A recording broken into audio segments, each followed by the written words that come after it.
Muito bom dia a todos, é uma satisfação estar aqui com vocês, presentes, e também online, né, como disse o Leonardo, através da rádio e da TV. Vou permitir a vocês hoje enfatizar alguns pontos que já vemos conversando ao longo de alguns desses EPROCATs. Anotei algumas questões aqui para conversar com vocês e peço desculpa, né, já sei que o temário está pesado, mas tomar algum tempo. É uma concessão que peçam que faça aquele que eventualmente ocupa nesse momento a presidência do Conselho. Eu gostaria... O CRA, há décadas, ele tem uma experiência interessante em relação aos debates culturais. A gente acredita, né, que através da expressão cultural, o teatro, o cinema, a música, a poesia, se a gente correlaciona essa atividade com o ensino da administração, não é um uso de 2 minutos, 3 minutos, 5 minutos, 15 minutos, mas a peça inteira, a gente pode ajudar o participante a refletir, a pensar que haveria e que há um paralelismo dinâmico entre a vida dentro e fora das organizações. Que o estudo da administração não se circunscreve aos livros técnicos específicos, mas que a produção cultural tem uma enorme contribuição na formação da capacidade diagnóstica e do pensamento do estudante. Casa de Bonecas, do Ibsen, é uma das peças, Calígula, de Camus, temos Galileu Galilei, do Bertold Brecht, né? O Mercador de Veneza, de Shakespeare, filmes como 12 Homens e uma Sentença, O Rei Lear, também de Shakespeare, são peças e filmes, né? A Morte do Caixeiro Viajante, enfim, peças clássicas, que é a produção cultural, que faz com que a arte imita a vida, mas a vida também imita a arte. Romeu e Julieta, também encenamos. Portanto, essa é uma experiência que vai e volta historicamente no Conselho. Fazer a conexão. Não há organização sem pessoas, e quem melhor conhece as pessoas do que a produção cultural? Melhor conhecer a própria alma humana. Olha, mas isso tem nos trazido, queria compartilhar aqui com os professores, nesse 23º EPROCAD, historicamente algumas frustrações. A gente faz, ou por filme, ou por palestra, a parte cultural, a parte histórica, a contextualização da peça e do autor, a tentativa de conexão de temas de administração, das teorias das organizações, com aquela peça explícita, e temos visto que muitas vezes, profissionais até, não só alunos, muitos estão às vezes entrando no teatro pela primeira vez, quando não vendo aquela peça pela primeira vez. Mas a frustração, né, que essa atividade ela é claramente atividade acadêmica complementar. A gente espera, né, que esse tema de debate fosse objeto de reflexão, de pensamento, né? Aquele conhecimento, aquela compreensão, né, aquela generalização, aquela aplicação, a avaliação para aumentar a capacidade diagnóstica. Afinal de contas, não existe doenças, existe doente, né? A gente pensa que se fosse doença era muito fácil. Bastava a gente ter todas as soluções e vamos errar como os médicos erram hoje cada vez mais, porque querem tratar como solução certa circunstâncias que são muito distintas. As organizações, como as pessoas, também são diferentes. E aí, a gente, ao invés de assistir, né, a discussão daquele filme ou daquele debate, em muitas faculdades isso acontece, em muitos ambientes profissionais também, em empresas. Mas o que nós vemos é a mera atribuição de uma atividade acadêmica complementar. 2 horas, 3 horas, 15 horas, e a gente se assusta sempre nessa variação tão grande em atividades acadêmicas complementares. Discutem o processo, mas aí a gente vê também que não é só conosco do Conselho, que isso se reedita quando um aluno assiste uma aula, por exemplo, o filme dos Gordos e o Magro, ou Guerra nas Estrelas, e traz o ticket do cinema e traz para o professor. E o professor atribui 2, 3 horas àquilo e nada pede de reflexão, nem um papelzinho, nem uma exposição. O que você entendeu desse filme aí do Gordo e o Magro? Claro que a gente está caracterizando com o Gordo e o Magro, mas não é nada diferente disso, talvez seja mais grave. O que você está efetivamente aprendendo e contribuindo, entendendo desse filme O Gordo e o Magro, Guerra nas Estrelas, que tem a ver com administração e que justifique as 2 horas, 3 horas, 5 horas, 10 horas de atividade acadêmica que graciosamente se atribui ao aluno. Mentira ou verdade? Isso é verdade. Essa é a realidade, né? Cursos à distância. Cursos à distância. Cada vez eu fico mais impressionado. O aluno se matricula no curso à distância, não conclui o curso, mas consegue o certificado. E aquele certificado é levado em profusão aos coordenadores, aos professores, enfim, ao sistema educacional das IES, que aceitam aquilo também como atividades acadêmicas complementares. E essa atividade que tem um sentido pedagógico, educacional, de contribuir para o aluno ter uma melhor formação e pensar, acaba sendo uma hipocrisia. E a hipocrisia nessa atividade vira o vício da moda. E o vício na moda acaba se transformando em virtude. Ninguém faz um textinho, ninguém faz uma avaliação dessas atividades acadêmicas. Claro que nós temos essa experiência, né, das nossas atividades culturais, com cinema, teatro, até com música, e temos tido essa frustração. Mas eu vejo que se aprofunda de forma mais grave. Qualquer filmezinho serve para justificar a atividade acadêmica. É isso mesmo, professores? Ou isso não tem que ter conexão, relação com o conteúdo educacional que nós queremos? O que isso contribui para a formação do profissional? Nem uma avaliação, nem a compreensão de um conceito.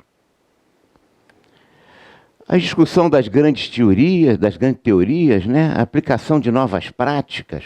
Precisamos urgente. Todos nós estamos discutindo muito isso. Sexta-feira tivemos uma palestra aqui, estudando com o autor, o professor Nicolini e o professor Rui Otávio, que eu gostei muito, porque saímos do padrão, né?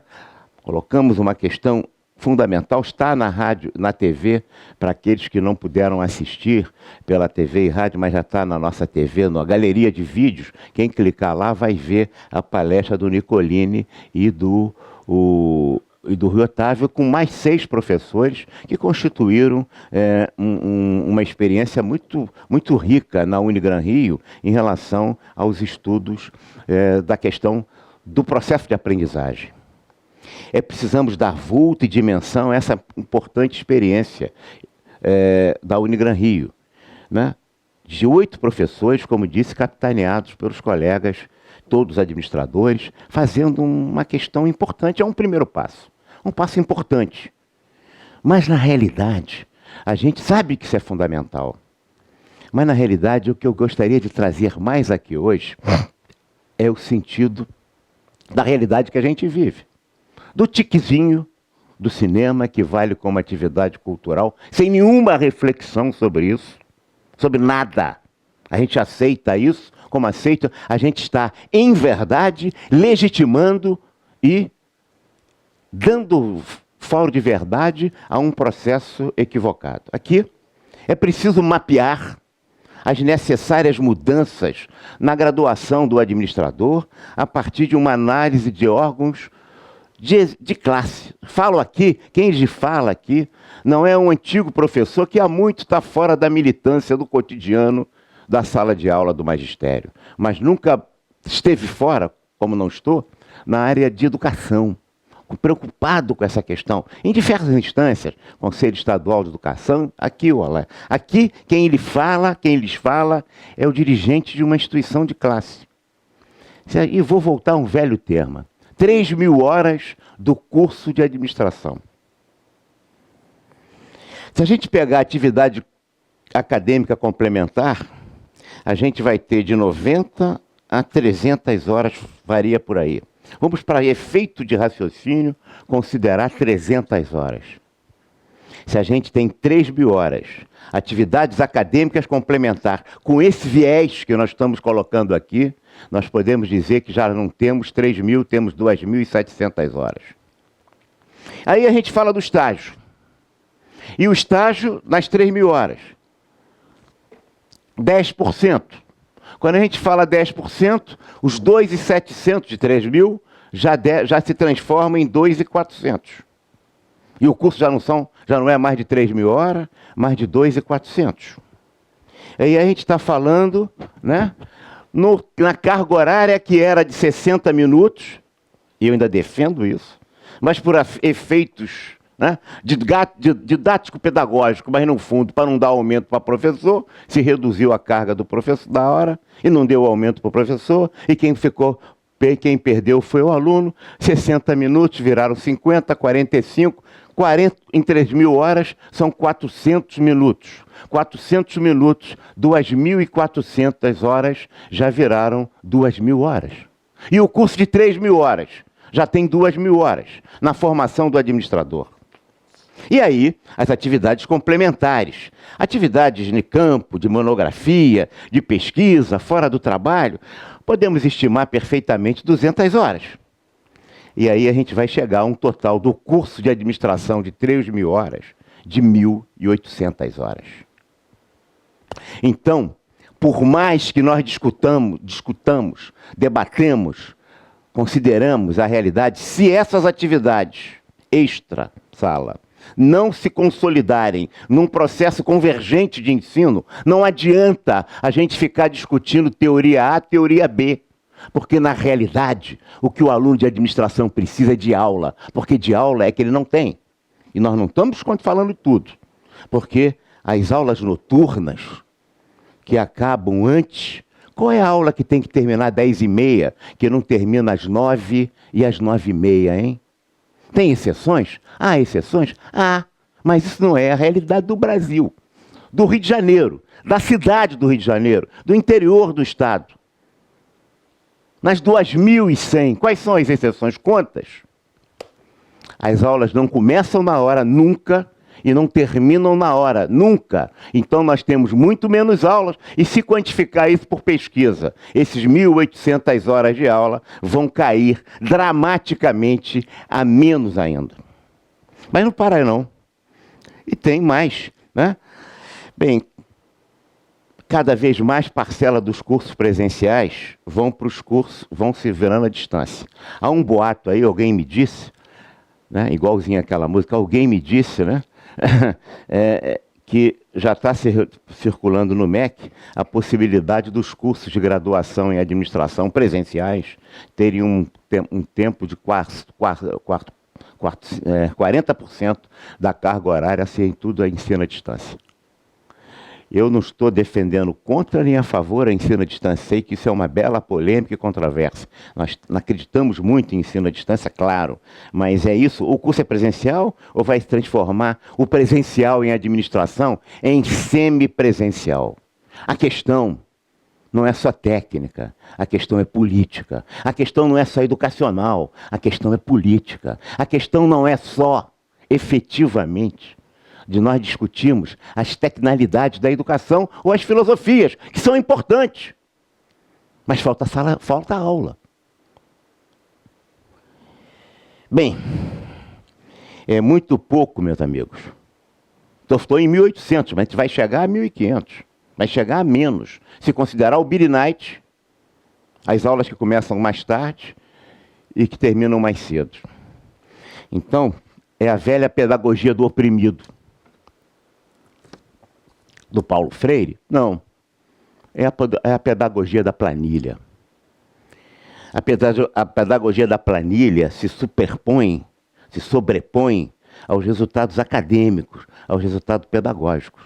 Se não houver uma aliança dos professores, das instituições representativas dos professores, com as instituições de classe, que cada um tem o seu papel e sua função, e a sua contribuição. Na questão da luta política nisso, nós não vamos reverter esse processo dramático de que se finge que ensina e os outros fingem que aprendem. Todas essas deduções, minha gente, de carga horária, não são claramente para baratear os custos do curso. Claro, para aumentar o lucro financeiro. O curso de graduação, na prática, é basicamente a mesma coisa dos cursos de tecnólogo, de 1.800 horas. Quer dizer, nem o bacharel aprende a pensar, nem aprende a fazer. E a eterna discussão também. O administrador é um generalista, ou o administrador é um especialista, e ficamos discutindo questões que são importantes. Mas o aluno precisa de aula. Quem lhes fala aqui é um representante da categoria, que recebe esse estudante do mercado. Não há aula no Brasil inteiro, porque se finge que ensina e se finge que aprende. É a opressão do aluno para aprender a fazer qualquer coisa rápida, e o professor, honestamente, e quase a totalidade deles são honestos. Os que não são honestos é porque já desistiram. E é difícil quando o cara começa a desistir do magistério, é porque já desistiu de ser missionário, querendo fazer o aluno aprender a pensar.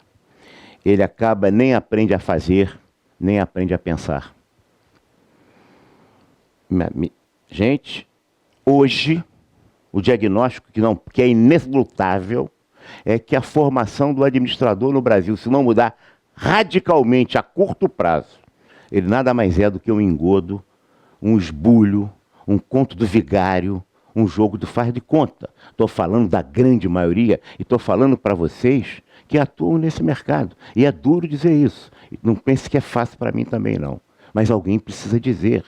E mais do que isso, nós precisamos mudar essa realidade.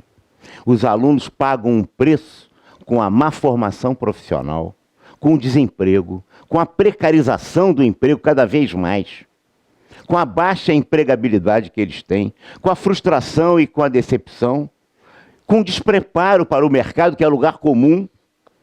Pior, a educação não possibilita a famosa mobilidade social, em que a ascensão social do aluno se faz pelo esforço que ele acreditou ao fazer para estudar, aprender e sair de classe mais baixa e alcançar posições mais participativas, mais presentes, mais dignas, mais representativas na sociedade. Não há mobilidade social, na maioria dos casos, em educação. Muitos desses casos, talvez, que nós estamos falando, que o nosso processo tinha que ser mais tratado pelo Código de Defesa do Consumidor. A abrangência de conteúdo e a diversidade de foco do curso de administração impede que o aluno da nossa profissão saia especializado em qualquer uma delas. Só vai aprender na trajetória profissional dele, por si só, que aí a gente reedita a lógica americana, nade ou afunde, se vira, cada um cuide de si. E aí ele vai fazer o seu MBA, o seu mestrado, o seu doutorado, ele vai aprendendo os seus cursinhos, vai aprendendo na universidade corporativa da empresa, que tem que ter universidade corporativa para complementar uma formação em que ele não teve no processo educacional, e a maioria, meus amigos, nunca vai aprender. O aluno tem apenas notícias do que significam cada uma das áreas de especialização da profissão que ele decidiu abraçar. E as IES, o mundo acadêmico, e os órgãos de classe, como os nossos, como o Conselho, como o sistema. Eu não sei se o Conselho Federal consegue sequer entender o que a gente está dizendo, tá certo? Mas de muitos regionais, não param de discutir generalistas ou especialistas, exame de suficiência ou certificação, compartilhar ou não áreas profissionais, regulamentar mais ainda, projeto pedagógico compatível com o novo milênio, diretrizes curriculares. Currículo mínimo não é mais maneira de dizer, Wagner. O aluno de graduação precisa de aula. Se a gente não der aula, não adianta ficar discutindo. Isso vira discussão do chá das 5. Porque não tem aula. Começamos a dar aula, e aí a gente talvez possa discutir esse processo educacional. Esse é que é o sentido prático de quem lhes fala que foi da área educacional há muitos anos, que está no mercado olhando isso todos os dias, vendo o tipo de produto que a gente está tendo. No entanto, seria muita ingenuidade crer que só razões educacionais consubstanciam uma carga horária de trabalho extracurricular de 1.200 horas em 3.000. Não vou falar da biblioteca ambulante, que eu gosto tanto, né? Itinerante, que perambulam pelos campi em função da presença dos avaliadores do MEC. Eu sei isso, todos nós sabemos isso. Quando é que isso vai acabar, hein?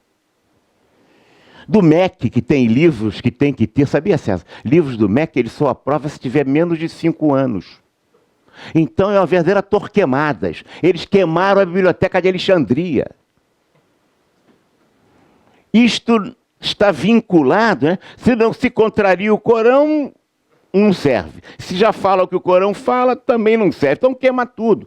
Livros que tem que ter menos de 5 anos, como se nós não estivéssemos vivendo, nesse momento, no estudo da teoria das organizações, uma verdadeira Idade Média. Se perdeu os elos perdidos do curso de administração há muito tempo. Ação de editoras? Por que não? É isso mesmo. Venda de capítulos, agora, não mais de livros. Venda de capítulo. Agora, compra você, vai ser formação superior e a gente valida e legitima isso como próprio. O cara entregando capítulozinho de livro. Lê só 2 páginas. Hein? De fragmento. E não se discute o livro. Mais do que isso, né? Desconhecimento dos livros estruturantes, dos livros clássicos, né? Que não temos. E a gente precisamos fazer o aluno a pensar. Talvez ele possa ser o nosso aliado, ajudar a mudar isso. Os coordenadores dos cursos, praticamente cada vez menos, ou cada vez mais, fazem menos de atividades de ações didático-pedagógicas. Acabam se transformando pouco a pouco pela realidade. Tem exceções. Quero crer que aqui todas sejam exceções presentes. Mas não são todas as exceções das 2.000 e poucas unidades de ensino no Brasil. A maioria não é isso, não. Estão a serviço de secretaria, atendimento de aluno. Desculpem, muitas vezes se transforma em babá de aluno. Fiscal de disciplina de professor. Eu sou do tempo que tinha fiscal de disciplina no Pedro II. Né? Lá nos colégios do Pedro II tinha o fiscal de disciplina. Agora estão fazendo os coordenadores de curso virar fiscal de disciplina de professor. Ah, é preciso encantar o cliente. Quem é o cliente, cara pálida? O aluno. O aluno é o cliente. Eu pensei que ele fosse o cidadão. É preciso encantar o cliente com bons resultados financeiros para manter o aluno. A ouvidoria das IES. A ouvidoria das IES é o terror do coordenador e dos professores. De repente vem a denúncia e o raio da demissão em cima do coordenador e do professor.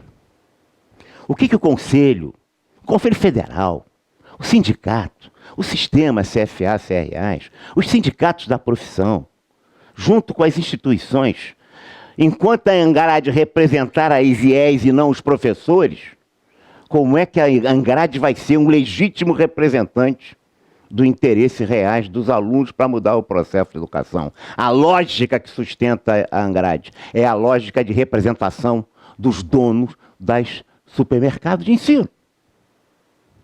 É preciso ter uma aliança real entre conselhos, sindicatos da profissão e professores, as instituições de ensino dos professores, para que esse processo comece a se transformar. Porque o que estamos fazendo pelo sistema CFA, CRAs e pelos sindicatos da profissão é ajudar a legitimar essa iniquidade.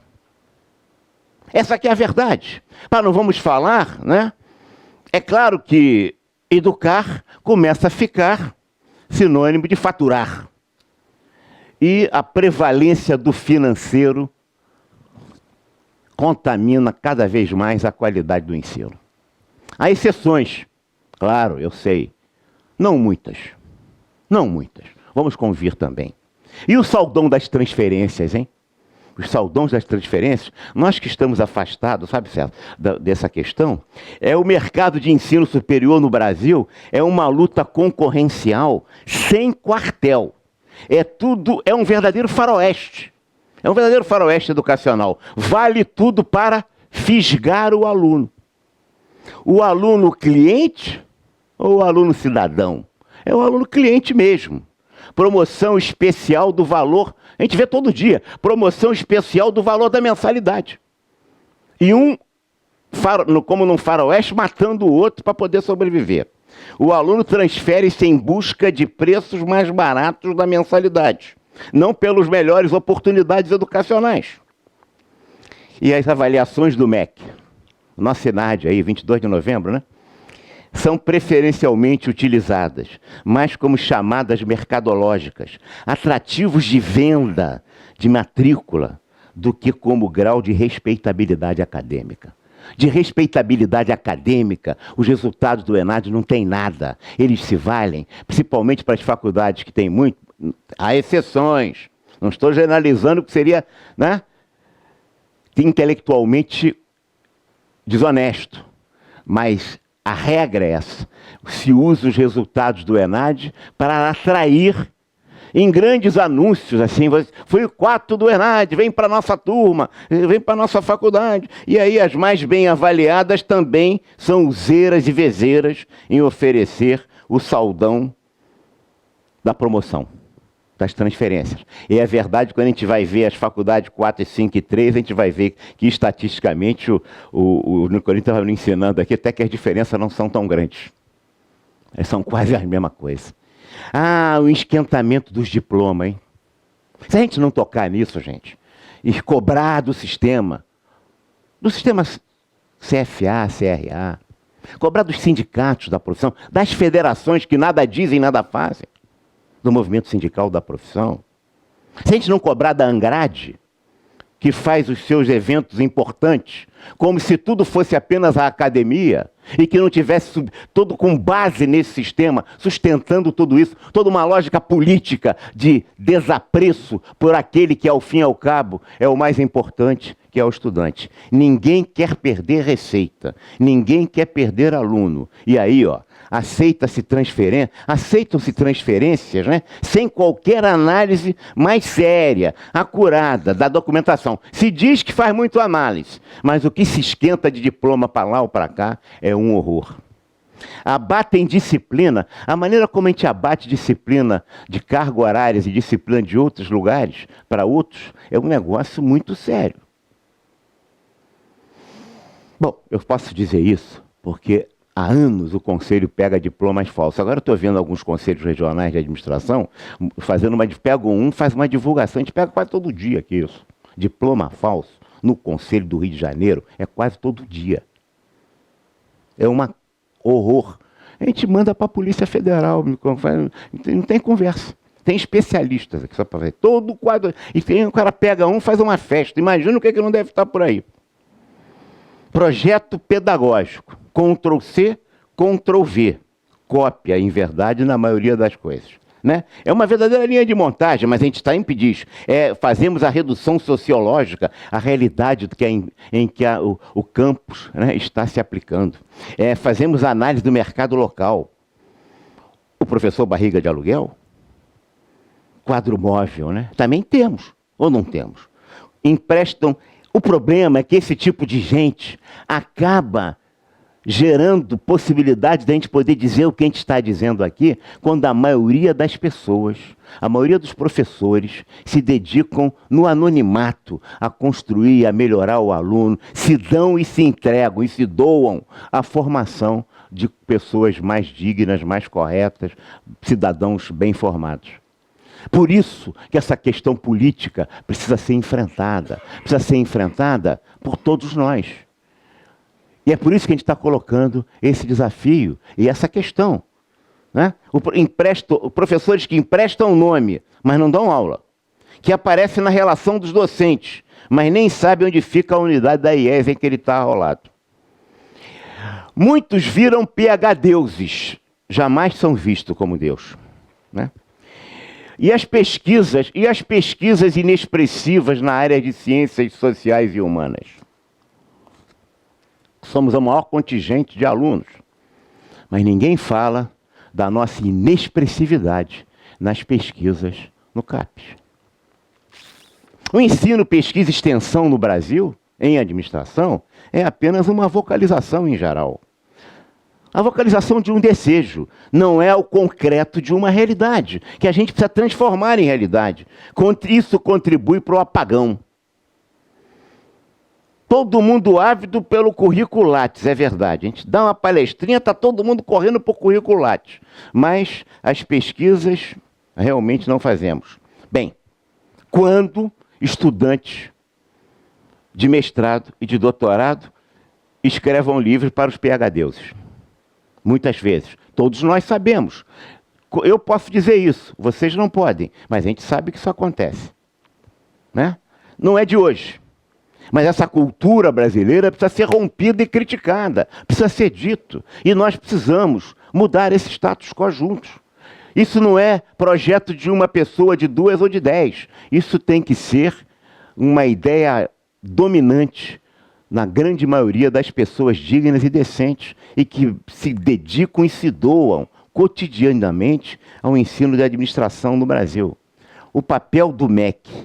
O MEC abdica do papel formulador de políticas e de controle de qualidade dos resultados da formação profissional para privilegiar um foco do controle e da auditoria meramente burocrático, formalístico, procedimental. Vem aí os caras do MEC, né? Olha o MEC. Não consegue superar o seu dilema existencial. É uma agência reguladora ou é uma agência de formação de educação de cidadãos? Com esse negócio de pátria educadora, a gente já vê o que dá nisso, né? Essa é uma questão que precisa ser vista. O papel do MEC nisso. E essa reverência absolutamente, né? Absolutamente indevida, de cócoras, em genuflexão, que as entidades de classe, conselhos, sindicatos, angrades, se colocam ao MEC como se ele fosse o oráculo de todos os deuses. O que é isso? A gente não consegue fazer a crítica, pensando que estamos contribuindo. Exames de insuficiência, porque esses exames que fazem aí não são de suficiência, são de insuficiência. O camarada que estudou no curso, com os professores que ensinaram eles no curso, e eles passaram no curso e se formou. São muitas vezes os mesmos professores que fazem e que contribuem para a prova do ENAD. E que, por outro lado, ensinam os alunos a fazer a prova do ENAD. E depois, são os mesmos professores que vão fazer a prova de ordem e de suficiência. E reprova o cara. No caso da UAB, agora dos contadores. O que é isso? O que está acontecendo? O cursinho vestibular da velha história brasileira foi substituído pelos cursinhos agora de exame de ordem. E os livrinhos de vestibular estão sendo substituídos pelo livrinho para fazer exame de ordem. E isto é uma enganação. Não está se pedindo ali, aquilo ali é mais uma provinha. Não está se pedindo conhecimento, caso dos advogados, caso agora dos contadores, os médicos que também fazem em São Paulo informalmente, os níveis de reprovação são altíssimos. Por quê? Porque o cara não aprendeu no curso, mas nós não aprovamos ele nos cursos. Porque o cara não aprendeu na prova do ENAD, mas ele também não fez a prova. E como é que ele reprova? O que é isso? Essa lógica não se confirma. E o papel dos conselhos, que é registro, fiscalização e ética profissional, com um desvio de objetivos cada vez mais cuidando de estudantes. É verdade. A ocupação dos conselhos, muito fortemente pela questão educacional, tem nos desviado do chão de fábrica para a gente cuidar do ensino. Em verdade, a gente tem que cuidar do ensino, sim, mas quem tem que cuidar do ensino são os professores. Nós temos que cuidar do aluno formado no mercado de trabalho, no chão de fábrica. E nós estamos desviando disso. O nosso compromisso é com o profissional, é com o trabalho, é com o exercício efetivo da profissão. E por isso a gente precisa de um profissional bem formado. Por isso que nós precisamos de vocês, professores. mas transferir, como que é o MEC, o filtro de controle da qualidade da formação de alunos para os conselhos é colocar em dúvida, é colocar em xeque a competência de vocês, professores, a competência dos IES. Por que que vai transferir para o conselho e cada vez mais o MEC empurra isso para os conselhos? Os exames de ordem, as provas de insuficiência, porque vocês formaram mal? Mas se vocês formassem bem, se a faculdade formar bem, se o IES formar bem, para que exame de ordem? Por que que o conselho tem que ter esse papel? Isso é um projeto político. Já se fala fazer uma grande autarquia agora, que vai cuidar dos conselhos, orientar os conselhos para fazer exame de ordens em todas as profissões. Isto é uma interveniência indevida na autonomia do professor, do magistério. Isso é um ato político totalitário, desrespeitador do direito do cidadão. O que está errado na essência, se é a formação do IES, quem falha é o MEC, que aprova e legitima essas IES. Por que o MEC não capacita, não supervisiona, então, as IES? Atacamos efeitos e não as causas. E o conselho, os conselhos profissionais não podem ser o repositório dessas frustrações todas para resolver um problema que ao MEC compete realizar. Cobrar conselhos profissionais para cumprir o papel de filtro de formação educacional representa que o MEC abdica também dessa competência e de suas atribuições.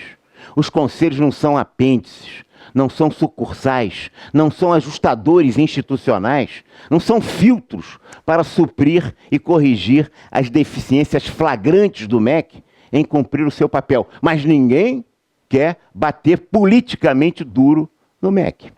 É o MEC, apenas o MEC, que tem a responsabilidade de avaliar a qualidade dos cursos superior. E é o próprio MEC que autoriza esses cursos. E já vou terminar. Que reconhece, que os avalia na concessão dos seus diplomas. A propalada experiência bem-sucedida da OAB dos exames de suficiência, que eu estou chamando de insuficiência, na verdade, mascara o que na sua essência está errado. A péssima formação profissional universitária no Brasil, em todos os cursos. A universalização do ensino fundamental falha na qualidade, o analfabeto funcional, que não sabe ler e interpretar textos e manuais, os resultados pífios em comparação internacional, a má qualidade e quantidade do estudante nível médio, cada vez menos vamos ter quadros para fazer nível superior, porque se forma menos alunos no nível médio. E falta professor de nível médio e professor de nível superior, e cada vez vai faltar mais. Vocês são os heróis. Sabe por quê? Porque vocês são exatamente aqueles que querem ser o que são. Missionários a serviço da doação, do ensino e da transformação de pessoas. Mas, em verdade, o sistema educacional brasileiro forma legiões de imbecis diplomados e de idiotas graduados, em grande estágio.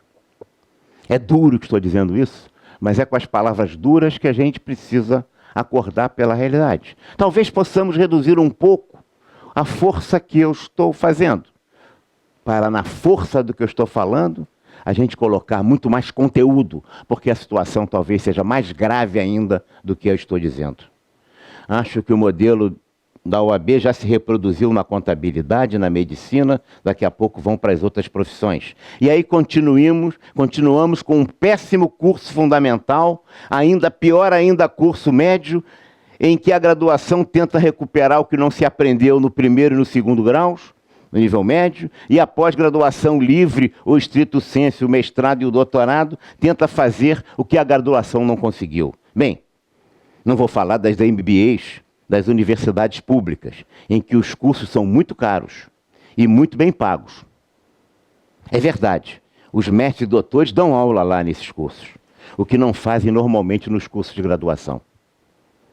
Tempo integral desses professores e dedicação exclusiva nos cursos de MBA.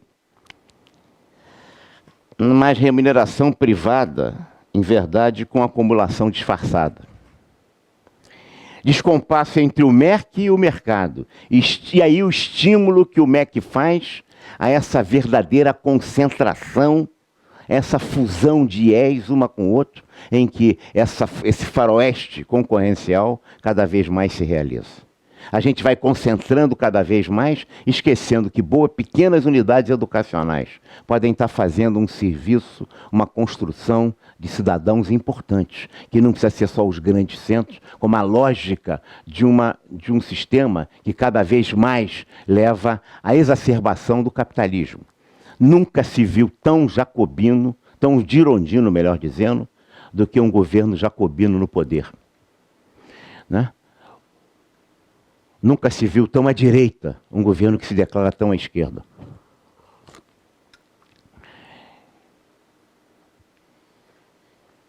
E aí nós caímos no pior do mundo também na educação. O monopólio privado, com poucas IES, e o monopólio público, porque o governo cada vez cria mais faculdades públicas. E a pequena universidade, a pequena faculdade, o pequeno centro de ensino perde. E aí a gente vê coisas como essa. O catálogo de cursos de tecnólogo aprovado pelo MEC, o que fere claramente a autonomia universitária. E a gente cala com isso. E acha que é legítimo. E acha que politicamente o MEC pode fazer isso. Ninguém reclama. Cadê o Conselho Federal? Cadê os sindicatos? Cadê o Angrade? Cadê a representação dos professores que abaixa, que como um bando de carneiros, de balido sonoro e pelo sedoso, convalida e legitima essas questões? Milhões de formandos que vão continuar fazendo a mesma coisa, subutilizados, mal qualificados, frustrados, constitui a base ideal para a sedução totalitária de qualquer político demagogo e irresponsável que aí aparece. Geração Y, que a Globo falava que ia ser maravilhosa, geração Z, são gerações que vão se perder. Encerrando agora,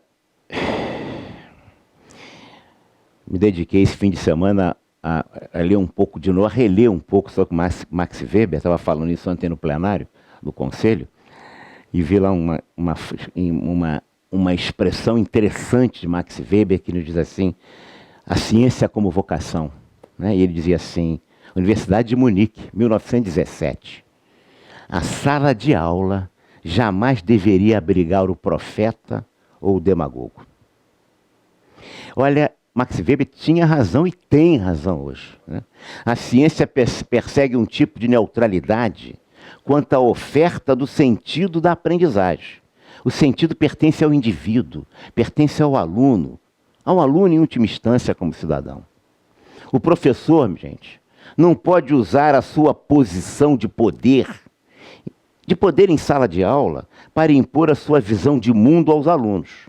Fazer isso, como eu vejo professores de história todo dia no Brasil, não contando história, né, Clóvis? Você que é professor de história, mas impondo os seus conceitos, os seus valores e suas visões aos alunos, aspas, querendo fazer a cabeça deles. Não pode se reeditar. E por isso que história no Brasil é tão mal ensinada. Porque ela é contaminada pelo vício da perversão dos profetas e demagogos. Nós não podemos permitir que o curso de administração caminhe na mesma direção e no mesmo sentido. Fazer isso com os nossos alunos é uma covardia moral e intelectual. O professor precisa resistir ao simplismo do aluno que busca receitas de bolo, que quer aprender soluções mágicas, que são aplicáveis a quaisquer realidades. É preciso fazê-lo aprender a pensar e, consequentemente, formular criativamente soluções próprias aos problemas que busca solucionar. Se eu fosse coordenador, como vocês são, claro que eu estaria diante da realidade concreta, muito preocupado na prova do dia 22. Como é que eu vou me sair melhor com meus alunos? É natural, e eu compreendo essa realidade, mas numa perspectiva de médio e longo prazo, nós temos que sair disso para capacitar o aluno a estar pronto para o ENAD a todo momento, a todo tempo. dependendo da lógica que sustente o ensino que estivermos oferecendo a ele. É preciso fazê-lo aprender a pensar e, portanto, aprender a fazer, a formular criativamente soluções próprias ao problema que busca solucionar. O professor tem a responsabilidade de desenvolver no aluno a sua competência diagnóstica e não a competência prescritiva, como ele nos cobra. Os alunos nos cobram e a gente cede. Como se nós fôssemos ensinar para ele bulas e receita de bolos. Como se os problemas, como as organizações, as doenças das organizações tivessem a mesma solução em qualquer lugar. Seria muito fácil. Chama os grandes especialistas, que tem muitos, problema A, solução A linha, problema B, solução B linha. Bota tudo no computador. Quando a empresa quebrar, demite o computador, não demite o gerente. Mas não é assim. O remédio, dependendo da dose, vira veneno. O professor precisa ser suficientemente lúcido para nos transformar no porta-voz de palavras de ordem estabelecidas pelos falsos gurus da autoajuda. Essa praga do ensino da administração no Brasil. Esses livros de autoajuda que só ajudam a quem os escreve. E fico vendo professores citando como livro de administração livros de autoajuda. E o que é pior, as livrarias colocam como é que chama? No seu portfólio, como é que chama isso? Na vitrine, os livros de administração junto com o de autoajuda, como se fossem os mesmos livros. Nos catálogos. A gente não pode, a gente tem que compreender isso e fazer esse crítico, né? Os falsos hábitos dos monges executivos, não é verdade? Sem nenhuma base científica. A gente, para colocar um remédio no mercado, gente, tem super validações. A gente lança livros e valida isso sem nenhuma pesquisa. E os gurus passam a ser a nova tese. E a gente repete isso. Mesmo quando o guru escreve after, né, depois da reengenharia. Ele renega tudo que ele disse antes, mas a gente continua ensinando como se fosse verdadeiro. Não é, Hammer? Ele nega o que ele próprio disse. E a gente continua ensinando o que ele negou. E ele continua vendendo o primeiro livro, mais do que o segundo. O conhecimento adquirido pelo aluno não é o que ele passa a saber, mas é o que ele faz com o que sabe. Vou encerrar e já sei porque estou indo longe demais. A prevalência do tecnicismo, a mediocrização não são os verdadeiros caminhos para a formação do administrador. Essa formação tecnificante apenas o aliena da cultura. Ele precisa da técnica inserido na cultura. Pobre técnica que se restringe a si mesma. A ideologia está sempre atrás da técnica. O revólver, a tecnologia, a ferramenta, pode estar do lado do bandido ou do lado do mocinho. Qual é a ideologia que está atrás disso? Eu costumo dizer, antes a gente pedia o retratinho do cara, né, do currículo, para poder fazer a discriminação. Agora um número crescente de organizações estão pedindo exame de DNA através de um fiozinho de cabelo ou de uma gotinha de sangue. Isso não é nos States, é também no Brasil. Até que está a favor do bandido ou do mocinho. A gente discute a técnica, mas a gente insere a técnica no contexto ideológico em que ela se aplica. Como é que a gente quer que o aluno pensa se a gente não discute essa inserção da técnica no conceito cultural em que ela se realiza?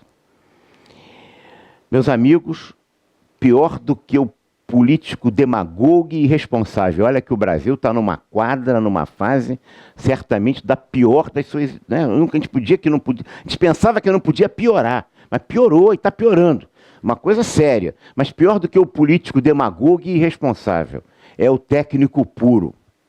Porque o técnico puro é o alienado com poder. Quando a gente forma um profissional de administração só com a perspectiva técnica, nós estamos formando um tecnocrata, um autoritário, um totalitário, uma personalidade deformada que vai querer utilizar a sua técnica para os seus desígnios de poder, sem compreender que as organizações, por serem sociais, ela precisa se inserir nesse contexto social. Desculpe se foi muito longe, mas eu acho que a gente quis aproveitar, Leonardo, esse 26º EPROCRANT, para a gente começar um novo caminho. É preciso. Eu não aguento mais a omissão dos nossos órgãos representativos. Angrade, Conselho Federal, Sistema CRAs, absolutamente coadjuvantes, secundários na cena do poder, na representação da nossa profissão. Tem há anos e décadas legitimado este processo, que agora se faz de forma pior, de forma mais grave. É preciso mudar essas coisas. E a gente precisa, fundamentalmente, o professor se associar às instituições, cada um com seu papel, cada um com a sua representatividade, mas de forma sinérgica, para a gente mudar esse processo. Ninguém exerce a cidadania sem exercer um papel político. Quando a gente se omite ou quando a gente se envolve em relação aos fatos que a gente vivencia. Nós estamos, talvez, participando da nossa cidadania muito pela omissão, quando a gente permite que angrades, que conselhos federais, que conselhos regionais, que sindicatos da profissão, que federações sejam absolutamente omissos nessas questões que estamos colocando aqui. Todos nós sentimos essa realidade. Essa realidade precisa mudar. E ela precisa se mudar com um brado mais do que isso. Não é com reclamação, não é com choro, não é com lágrima, mas é com suor. Porque é com suor que com a luta que as organizações, que as sociedades se transformam. A nossa profissão, em 50 anos, a comemoração pífia que a nossa profissão fez nesses 50 anos. E tenho responsabilidade também por isso, porque não consegui superar o atraso e o anacronismo da representação da nossa profissão, que manteve uma festividade que se esgotou na comemoração em de dar um prêmio de administrador do ano para o Silvio Santos e o outro para o Bispo Macedo. Isto me envergonha, mas ao mesmo tempo me traz indignação. É preciso dar um basta, para isso. A nossa profissão não pode resistir a isso. Se nós ficarmos em silêncio, nós vamos continuar como coadjuvantes, legitimando esse processo deformado que subsiste na construção de profissionais e, portanto, no exercício do profissional de administração. Muito obrigado.